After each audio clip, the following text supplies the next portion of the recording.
Hello everyone, welcome to my channel. तो friends, आज के इस वीडियो में हम लोग पढ़ेंगे प्रबंध क्या है, इसकी परिभाषा और विशेषता को मैं पूरे डीप में बताऊंगी कि ये मैनेजमेंट शब्द का महत्व हमारे लाइफ में क्यों इम्पोर्टेंट है। तो चलिए मैं इससे पहले शब्दों में समझा देती हूँ कि प्रबंध का मतलब क्या होता है। किसी चीज़ का जुगाड़ करके या फिर व्यवस्था करके अपने ज़रूरतों को पूरा करना, जो कि हमारे दैनिक जीवन में जो भी चीज़ की आवश्यकता होती है उस चीज़ को जुगाड़ करते हैं और व्यवस्थित तरीके से हम उसे यूज़ करते हैं, व्यवस्थित तरीके से उसे प्रबंध करके, तो उसे ही हम लोग प्रबंध कहते हैं। जैसे कि एक एग्जांपल के माध्यम से आप लोग को बता दूं कि जैसे कोई शादी पार्टी है या बर्थडे पार्टी है फ्रेंड्स, या फिर कोई भी पार्टी हो, तो उस पार्टी को ऑर्गेनाइज करने के लिए हमें सबसे पहले पार्टी से रिलेटेड सभी चीज़ों को व्यवस्थित करना होता है कि हमें पार्टी में क्या क्या चीज़ों की आवश्यकता होगी। केक होगा, डेकोरेशन करने वाले सामान, या फिर जिसका बर्थडे है वे बर्थडे से रिलेटेड उसको क्या गिफ्ट देना है, ये सभी चीज़ों को हम लोग पहले से ही व्यवस्थित करते हैं, फिर जाके पार्टी को स्टार्ट करते हैं। लेकिन हम लोग बिजनेस स्टडीज़ में बिजनेस से रिलेटेड पढ़ेंगे कि बिज़नेस को हम लोग कैसे मैनेज करेंगे, बिज़नेस को चलाने के लिए हमें किन किन चीज़ों की आवश्यकता होती है, और बिज़नेस में हमें रॉ मटेरियल कैसे उपलब्ध कराना है, कितने लोगों को कार्य करवाना है, कहाँ पे बिज़नेस को स्टार्ट करना है, किस तरह से लोगों को समन्वित करके उससे कार्य कराना है, और बिज़नेस को गोल को कैसे आसानी से अचीव करना है। ये सभी चीज़ें बिजनेस स्टडीज़ में हम लोग पढ़ेंगे। और बिजनेस स्टडीज़ में प्रबंध का मतलब यही होता है कि किस तरह से हम लोग चीज़ों को मैनेज करते हैं, इसे ही हम लोग मैनेजमेंट कहते हैं। तो चलिए अब हम लोग इसका शाब्दिक मीनिंग को देखते हैं कि प्रबंध का अर्थ क्या होता है। तो फ्रेंड्स, प्रबंध क्या होता है ये हम लोग जानेंगे। तो प्रबंध, किसी भी चीज़ का प्रबंध करने से पहले हमें एक ऐसी रणनीति की आवश्यकता होती है जिससे कि हमारा गोल आसानी से अचीव हो जाए। जैसे कि यानी कि फ्रेंड्स, हमें कोई भी बिजनेस को स्टार्ट करना है, तो बिजनेस को स्टार्ट करने से पहले हमें ये थॉट अपने माइंड में लाना होगा कि हमें बिजनेस कहाँ पे करना है, किस चीज़ की बिजनेस करना है, कितने हमें रॉ मटेरियल्स की आवश्यकता होगी, कितने कैपिटल की आवश्यकता होगी, ये सभी चीज़ों का एक लिस्ट हम लोग बनाते हैं। तो इसे ही हम लोग कहते हैं कि एक ऐसी रणनीति है जिसके सुव्यवस्थित क्रियान्वयन से विकासशील होने की अवधारणा को विकसित अवधारणा में परिवर्तित किया जाता है। यानी कि जो एक विकासशील होता है, यानी कि कितने हमें रॉ मटेरियल की आवश्यकता होगी, किस तरह से हम चीज़ों को ऑर्गेनाइज करें जो कि आसानी से अपने कार्य को सफलतापूर्वक प्राप्त कर सकते हैं। तो इसे ही हम लोग प्रबंध की रणनीति कहते हैं। यानी कि प्रबंध को करने से पहले हमें एक रणनीति तैयार करने की आवश्यकता होती है। प्रबंध को हम लोग एक विज्ञान और कला दोनों कहते हैं। यानी कि भारत में प्रबंध को कला एवं विज्ञान दोनों ही दृष्टिकोणों से मान्यता दी गई है। ऐसी मान्यता है कि प्रबंध प्रशासन के पूर्व निर्धारित उद्देश्यों को प्राप्त करने के लिए आवश्यक कारकों में अनुकूल समन्वय स्थापित करता है, जिससे कार्य निष्पादन उचित परिणाम दे सके। यानी कि फ्रेंड्स, इसका मीनिंग यह निकलता है कि ऐसी मान्यता है भारत सरकार के द्वारा, यानी कि भारत में इस तरह से प्रबंध को माना जाता है कि प्रबंध एक कार्य करने की कला भी है और एक विज्ञान भी। यानी कि लोगों के पास मैनेज करने का बहुत सारे ऐसे होते हैं, लोगों के मैनेज करने के आर्ट होते हैं। बहुत ही लोग ऐसे होते हैं जो कि साइंटिफिक तरीके से चीज़ों को ऑर्गेनाइज करते हैं, अच्छे से प्रस्तुत करते हैं। तो दोनों तरह से इसे भारत में मान्यता दिया गया है। इसीलिए यहाँ पे ये कहा गया है कि चीज़ों को निष्पादन करने के लिए एक उचित परिणाम दिया जाता है, यानी कि साइंटिफिक तरीके और आर्टिस्ट तरीके से प्रस्तुत करके। प्रस्तुत इकाई प्रबंध की इस अवधारणा को विस्तार से प्रस्तुत करेगी। यानी साथ ही सहभागी प्रबंध एवं सुव्यवस्थित प्रबंध को विभिन्न कसौटियों को भी प्रस्तुत करने का प्रयास करेगी। तो उम्मीद है आप लोग प्रबंध के मीनिंग को अच्छे से समझे। अब हम लोग जानेंगे कि प्रबंध की परिभाषाएं क्या है, कौन कौन प्रबंध पे क्या क्या कहे हैं, ये सभी हम लोग जानेंगे। देखिए, यहाँ बताया गया है कि प्रबंधन एक नया विषय है।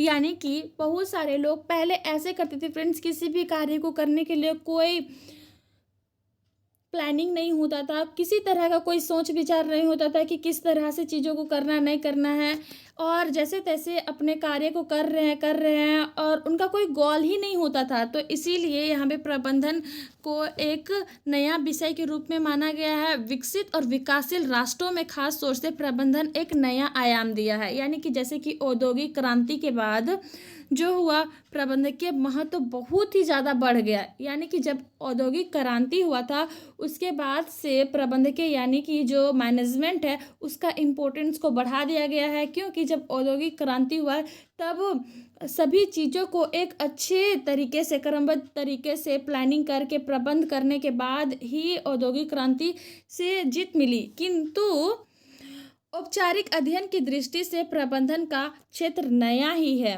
संकीर्ण अर्थ में प्रबंधन का आशय अन्य लोगों से कार्य करवाने की कला है। यानी कि छोटे शब्दों में कहा जाए तो प्रबंधन यानी कि जो मैनेजमेंट है उसका आशय यह होता है कि लोगों से कैसे कार्य करवाना है। यानी कि बिजनेस में यह कहा जाता है फ्रेंड्स कि लोगों को किस तरह से क्या काम करवाना है, नहीं करवाना है, एक मैनेजर का काम होता है। बड़े बड़े कंपनियों में इस तरह से किया जाता है कि एक मैनेजमेंट करने के लिए एक मैनेजर को रखा जाता है, और वो है सो अपने अंदर के जितने भी वर्कर्स होते हैं उसको ऑर्गेनाइज करते हैं, और कौन कौन से काम किसको देना है, कौन कौन से काम को कौन व्यक्ति करेगा, ये सभी वो डिसाइड करता है, और उसी के अकॉर्डिंग सारा कार्य को किया जाता है, करवाया जाता है। इसीलिए इसे एक लोगों से कार्य करवाने की कला भी कहा जाता है।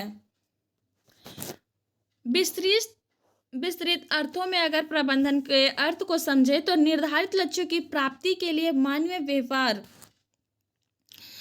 एवं क्रियाओं का निर्देशन करने से है। दूसरे अर्थों में किसी संस्था के उद्देश्यों को प्राप्त करने के लिए सामूहिक प्रयासों के नियोजन, संगठन, समन्वय, निर्देशन एवं नियंत्रण की प्रक्रिया को ही प्रबंधन कहा जाता है। यानी कि यहाँ पे बड़े पैमाने में यहाँ समझाया गया है कि प्रबंधन एक निर्धारित उद्देश्य को प्राप्त करने के लिए जो व्यक्तियों के द्वारा कार्य किए जाते हैं और जिस तरह से डायरेक्शन दिया जाता है, और जो संस्था यानी कि जो ऑर्गेनाइजेशन होता है, जो संगठन होता है, जो बिजनेस होता है, बिजनेस का क्या उद्देश्य है, क्या ऑब्जेक्टिव है, उस ऑब्जेक्टिव को प्राप्त करने के लिए, उस गोल्स को अचीव करने के लिए लोगों का समूह बनाया जाता है। समूह बनाकर जो बिजनेस का गोल होता है उस गोल से रिलेटेड प्लानिंग किया जाता है, लोगों को संगठित किया जाता है, लोगों के आपसी समन्वय यानी कि लोगों के बीच का जो मतभेद हो उस मतभेद को दूर किया जाता है, डायरेक्शन दिया जाता है, और किस तरह से कंट्रोल करना है अपने गोल्स को। उस सभी प्रक्रियाओं से गुजरते हुए ही बिजनेस के लक्ष्य को अचीव किया जाता है। इसीलिए इसे एक प्रक्रिया के रूप में माना जाता है और इसे प्रबंधन कहा जाता है। तो चलिए अब हम लोग जानते हैं कि प्रबंध की परिभाषाएं कौन कौन ने क्या क्या कहा है। तो पीटर एफ ड्रकर के अनुसार प्रबंध की परिभाषा जो दी गई है, पीटर एफ ड्रकर का मानना है कि प्रबंध प्रत्येक व्यवसाय का गत्यात्मक एवं जीवन प्रदानी अवयव है।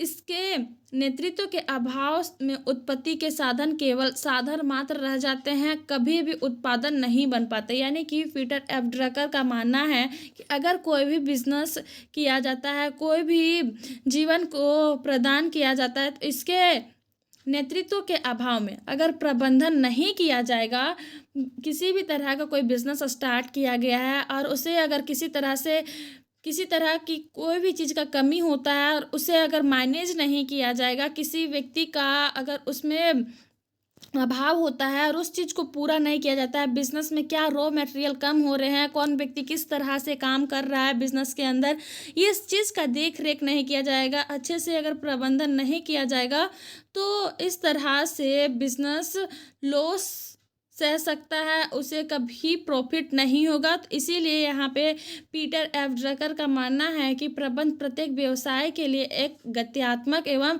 जीवन प्रदानी अवयव है। नेक्स्ट आता है फ्रेंड्स आप लोगों का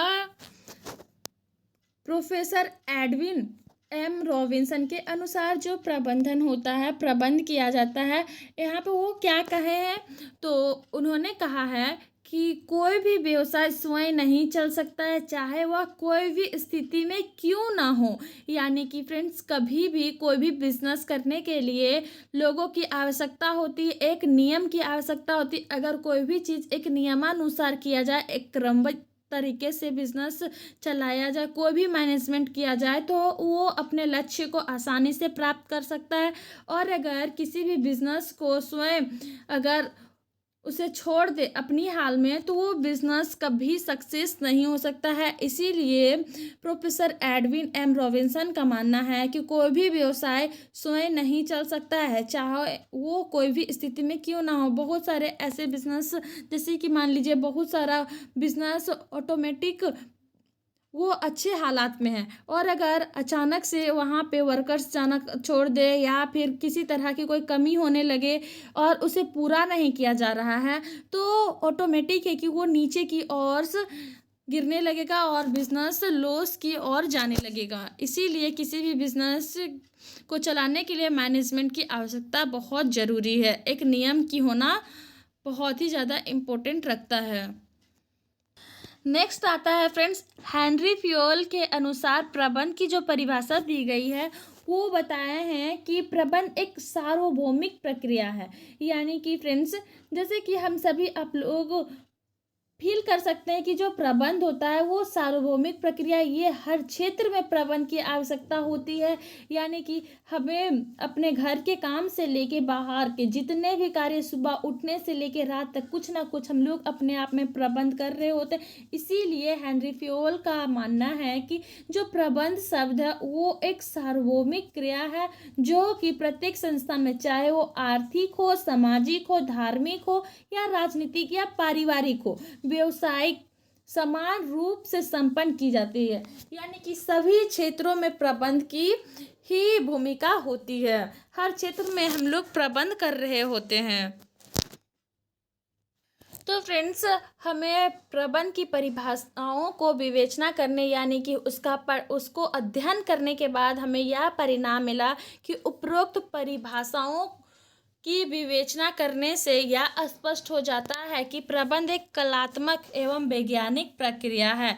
यानी कि जो मैनेजमेंट है, मैनेजमेंट कभी भी किया जाता है वो एक आर्ट के अकॉर्डिंग और एक साइंटिफिक तरीके से भी बहुत ही आसानी से बिजनेस को ऑर्गेनाइज किया जाता है, जो कि संस्था के निर्धारित लक्ष्यों एवं उद्देश्यों की प्राप्ति के लिए मानवीय जो सामूहिक प्रयासों का नियोजन, संगठन, निर्देशन एवं नियंत्रण वातावरण की अपेक्षाओं के अनुरूप दक्षतापूर्वक एवं प्रभावी ढंग से करती है। यानी कि हमें प्रबंध की परिभाषाओं को अध्ययन करने के बाद यह पता चला कि हमें बिजनेस करने के लिए, यानी कि कोई भी ऑर्गेनाइजेशन करने के लिए हमें प्रबंध की आवश्यकता होगी, और उसमें से हमें अपने कला का भी प्रयोग करना है और एक साइंटिफिक तरीके का भी प्रयोग करना बहुत ज़रूरी है। यानी कि किसी भी कार्य को करने से पहले, यानी बिजनेस को अगर हमें स्टार्ट करना है, तो हमें सबसे पहले प्लानिंग करना होगा, फिर संगठन बनाना होगा, फिर उसे निर्देश देना होगा, फिर वातावरण के अनुसार हमें कंट्रोल भी करने की आवश्यकता होगी, तभी प्रभावी ढंग से हमारा लक्ष्य पूरा हो सकता है।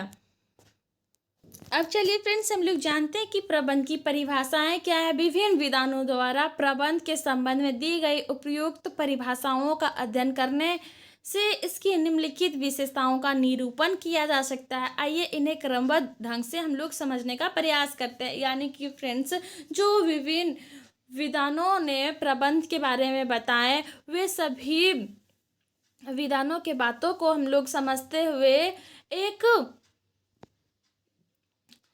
विशेषता के रूप में हम लोग निरूपित करते हैं, और हम लोग जानेंगे कि अब इसकी विशेषता, यानी कि इसके कैरेक्टरिस्टिक्स क्या होते हैं, इससे हमारे जीवन में क्या महत्व होता है। तो प्रबंध एक ऐसी क्रिया है जो मनुष्य द्वारा संपन्न की जाने वाली प्रक्रिया है। यानी कभी भी कोई भी प्रबंध जो होता है फ्रेंड्स, वो मनुष्य के द्वारा ही संपन्न किया जाएगा। कोई भी निर्जीव वस्तु को भी प्रयोग में लाना है तो एक मनुष्य ही उसे यूज कर सकता है। तो एक मनुष्य होता है जो कि करता है कि किस चीज़ों को कैसे ऑर्गेनाइज करना है, कैसे क्या करना है, सभी चीज़ों को मैनेज एक मनुष्य ही करता है। इसीलिए प्रबंध एक क्रिया के रूप में माना जाता है जो कि मनुष्य के द्वारा संपन्न की जाने वाली प्रक्रिया है। दूसरी विशेषता इसकी आती है फ्रेंड्स, प्रबंध एक सामाजिक प्रक्रिया है जो आम आदमी से संबंधित होता है। यानी कि प्रबंध जो होता है एक सामाजिक प्रोसेस माना जाता है जो कि आम आदमी यानी कि जनरली सभी लोग प्रबंध करते हैं। तो इसीलिए प्रबंध को एक सामाजिक प्रक्रिया के रूप में माना जाता है। तीसरा पॉइंट आता है फ्रेंड्स कि प्रबंध के अंतर्गत एक व्यक्ति विशेष को महत्व न देकर समूह को महत्व दिया जाता है। यानी कि किसी एक व्यक्ति को विशेष स्पेशलिस्ट ना मानकर एक समूह को महत्व दिया जाता है, क्योंकि अगर कोई भी कार्य को, कोई भी गोल्स को अचीव करना हो और उसमें एक समूह का योगदान हो तो वो गोल बहुत ही इजी और बहुत ही कम समय में पूरा हो सकता है। इसीलिए एक सामूहिक प्रक्रिया के रूप में भी प्रबंध को माना जाता है। अतः प्रबंध एक सामूहिक प्रक्रिया है। तो नेक्स्ट आता है 4th नंबर पे कि प्रबंध में कला तथा विज्ञान दोनों की विशेषता पाई जाती है। 5वां नंबर पॉइंट आ जाता है फ्रेंड्स, प्रबंध एक पेशा है क्योंकि इसका भी अपना एक शास्त्र है जिसके सिद्धांत, नीतियां एवं नियम हैं। इनका ज्ञान, शिक्षण एवं पूर्व प्रशिक्षण द्वारा प्राप्त किया जाता है तथा प्रबंधक एक उस ज्ञान का प्रयोग करके उपक्रम के लक्ष्यों को प्राप्त के लिए करते हैं। यानी कि फ्रेंड्स जो प्रबंध होता है, प्रबंधक के रूप में एक व्यक्ति को चुना जाता है। तो इसीलिए प्रबंध एक पेशा के रूप में भी माना जाता है, क्योंकि किसी एक व्यक्ति को प्रबंध करने के लिए उसे एक पद भी दिया जाता है और वो अपने रिस्पॉन्सिबिलिटी के हिसाब से अपने कार्यों को करता है। अगर उसे इस प्रबंध से रिलेटेड ज्ञान नहीं होता है तो उसे ज्ञान, शिक्षण एवं पूर्व प्रशिक्षण द्वारा प्राप्त किया जाता है कि किस तरह से प्रबंध किया जाता है। ये सभी चीज़ों का उसे ज्ञान दिया जाता है ट्रेनिंग के माध्यम से। 6ठा नंबर पॉइंट आ जाता है फ्रेंड्स आप लोगों का कि समूह के प्रयासों से संस्था द्वारा पूर्व निर्धारित उद्देश्यों की प्राप्ति के लिए निर्देशित किया जाता है। यानी कि कोई भी जो कार्य किया जाता है संस्था में या फिर कोई बिजनेस में, तो एक समूह का जो प्रयास होता है वो पूर्व निर्धारित होता है और उनका उद्देश्य होता है कि लक्ष्य जो बिजनेस का है उसे आसानी से प्राप्त करे, सभी मिलकर, किसी तरह का कोई मनमुटाव ना हो और अपने जो रिस्पॉन्सिबिलिटी होते हैं वो अपने से पूरा करे। तो एक समूह का भी बहुत बड़ा योगदान होता है मैनेजमेंट में।